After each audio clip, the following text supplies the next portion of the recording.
ASPI stock, is this the right time to buy? I'm going to answer everything around that in this very brief and short 1-minute video, so watch till the end. As I'm just looking at ASP Isotopes, honestly, I'm just looking to double down and buy more.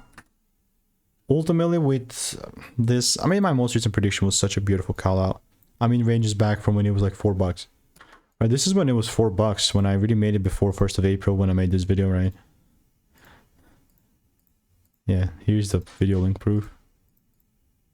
There you go, and since then it's been only up, man, and I love it. Like, even this thing here, it kind of took a little bit of time, but technically, ultimately aiming for 920 something in this particular instance.